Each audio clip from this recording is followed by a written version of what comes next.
So some of you might be surprised to know that I walk for days, put everything I need on my back, and get really dirty voluntarily. I do it for fun because I'm a long-distance backpacker. That's right. For some of you, camping might mean staying at a hotel that's less than 4 stars. For others, long-distance backpacking might mean schlepping your stuff from Brooklyn. I get it. This is actually what I'm talking about. So, it's not just us crunchy granola types from Colorado that are doing the long trails. Oh no, there's a feature film coming out in December starring Miss Legally Blonde herself, all about a woman who solo hikes the Pacific Crest Trail. Shit's getting mainstream, people. So who am I? Who am I to be talking about this? I've hiked over 1,200 miles and spent more than 100 nights on trails in 6 different states. Yes, I've learned it all the hard and painful way. So, why do people do something like this? You might be asking yourself. Well, besides views like this, there's the adventure and the bragging rights. There's the bonding. There's the solitude. And perhaps you're crazy. That's okay. Speaking of crazy, be sure to pick your hiking partners with care. These guys were cool, but you know what? I've seen some people on the trail have absolute meltdowns. It's not pretty, it's not fun to watch, but it happens. Okay, you figured out who you're hiking with. Now the fun planning starts, right? What part of the country do you want to hike in? East Coast, West Coast, Rockies? How much time can you get off work? So many questions, so much planning. Fortunately, the internet is there to help you answer all of these questions. Additionally, logistically, it's sort of a nightmare when you're planning a backpacking trip because how long are you going to be gone? How many miles do you have to hike? Is someone dropping you off at the beginning? Are you hitchhiking to the end? Are you hiking north to south? Oh my God, have fun planning that. And while you're at it, have fun spending lots of money on backpacking gear because that's what you're going to be doing.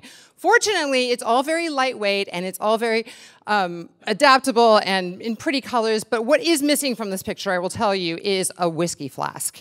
Additionally, as you might have guessed, the most important gear that you can get is a backpack, and love that backpack because it becomes your best friend on the trail. You will sleep with it, you will sweat on it, you will bleed on it, you will whisper to it in the night, and it's very expensive, so enjoy doing all of that. Now, after you've carried your best friend on your back for hours each day, where are you gonna sleep? A tent, a bivy sack, 4-person, 3-season, 2-door? I don't know. Bring sleeping pads, they will help your hips. Okay, so we can all agree that technology has been a very good thing for backpacking, right? Lighter gear, wicking shirts, waterproof pants, windproof shirts, you name it. You can do it all. But with all this lighter gear comes an issue because all the lighter gear is still gonna weigh a lot when you're packing for a week-long trip, right? So now the question is, how much is too much? Do you bring those 3 extra hardcover books? Do you carry your entire toothbrush handle? And bringing us to the heaviest gear of all, food.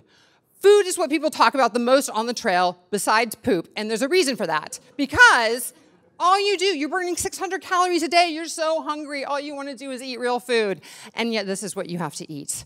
Because you need things that are calorie dense, you need things that you can cook easily with not much stove fuel, and you need stuff that you just need water to make. Therefore, delicious things like that.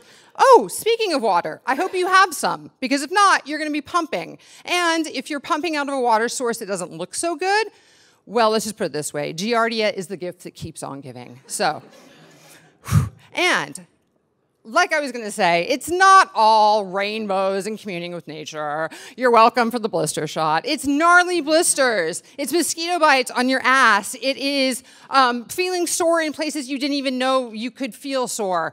Oh, and there's no showers. Did I mention that? No showers.